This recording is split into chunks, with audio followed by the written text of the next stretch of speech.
সব শীতের শেষে বসন্ত আসে না। আসলে গানের মতোই সাকিব আল হাসানের জীবনটা। আসলে সাকিবের এবারের শীতের শেষে বসন্তটা ঠিকই আসলো না সাকিবের জীবনে। বিপিএল শুরু হলো অথচ সাকিব আল হাসান নাই। এমনটা ভাবা যায়, কল্পনা করা যায় সাকিব আল হাসান সে বিপিএল এ নাই। হ্যাঁ, এমনটাই হচ্ছে। আগামীকালকে বিপিএল শুরু। সাকিব আল হাসান নাই, খেলছেন না, খেলবেন না। নানা ধরনের পলিটিক্যাল কারণে, সেটা তো আমরা জানি ইতিমধ্যে। বাট উচিত ছিল সাকিব আল হাসানকে আনা বা সাকিবকে খেলার সুযোগ করে দেওয়া। বিসিবি চাইলেই করতে পারতো কিনা সেটা ভেবে দেখতে পারতো বিসিবি, আর ইন্টারিম গভর্নমেন্টও এ ব্যাপারে কথা বলতে পারতো। বিকজ সাকিব আল হাসান, ডক্টর ইউনূস নিজেও জানে সাকিব আল হাসান কে, কত বড় মাপের মানুষ, কত বড় প্লেয়ার। বাংলাদেশের জন্য সাকিব আল হাসান কত বড় অ্যাসেট, সেটা ডক্টর ইউনূস জানে।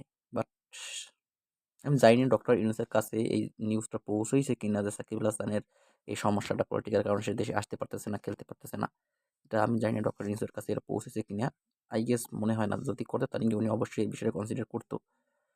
তো দিন শেষে সাকিবুল হাসানের বসন্ত হয়তো, শীতের শেষে বসন্ত, ক্রিকেটের বসন্ত এখানেই শেষ। আন্তর্জাতিক ক্রিকেটের বসন্ত শেষ হয়ে গেছে, সেটা আগে থেকেই বোঝা গেছিল। কারণ এই যে আমাদের ফারুক আহমেদ, তার বডি ল্যাঙ্গুয়েজই বলে দিয়েছে যে সাকিবকে সে চায় না। সে চায় না সাকিব হাসান খেলুক বাংলাদেশের হয়ে। চাইলে সে এ বিষয়ে অনেক কিছু আগাতে পারত। দেখুন, নাজমুল হাসান পাপন যখন ছিল তখন কিন্তু ক্রিকেটারদের স্বার্থে, ক্রিকেটারদের ব্যক্তিগত বিষয় নাজমুল হাসান শান্ত ও সরি পাপন অনেক কিছু করছেন। আমরা দেখছি যে আফিফ হোসেনের বউর সাথে যখন ঝামেলা হচ্ছে সেটা তিনি ব্যক্তিগতভাবে হ্যান্ডেল করছেন।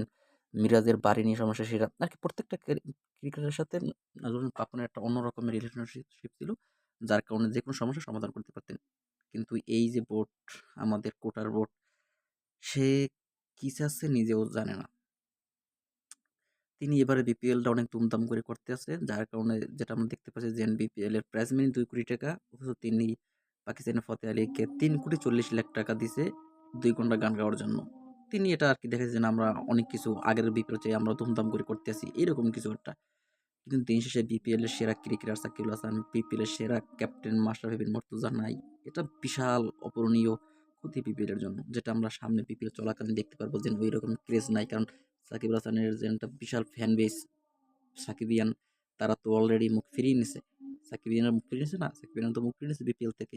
তারা বিপিএল এ মাঠে যাবে না, খেলা দেখবে না, ওই রকমের আমেজ থাকবে না। দেখুন, যখন সাকিব থাকতো বিপিএল এ তখন যেটা হইতো, তামিমের সাথে সাকিবের একটা অলিখিত রাইভেলিটি ছিল, যেটা আমরা এবারে বিপিএল দেখতে পারবো না। আর এই এইটা কিন্তু অনেক বড় হাইপ ছিল। যখন সাকিব চট্টগ্রাম খেলতো, তামিম বরিশালে খেলতো, তখন যখন এই দুইটা ম্যাচ হতো তখন একটা এল ক্লাসিকো একটা ভাব হইতো মাঠে, সেটা আর আমরা পাচ্ছি না। তো দিন শেষে আমরা অনেক বড় লস, অনেক বড় ক্ষতির সম্মুখীন বিপিএল পড়বেই, সেটা আমরা সামনে দেখতে পারবো। Hope for best Shakib Hasan next জার্নির জন্য। হয়তো কোনো লিগে খেলবে, সামনে লিগগুলো খেলবে।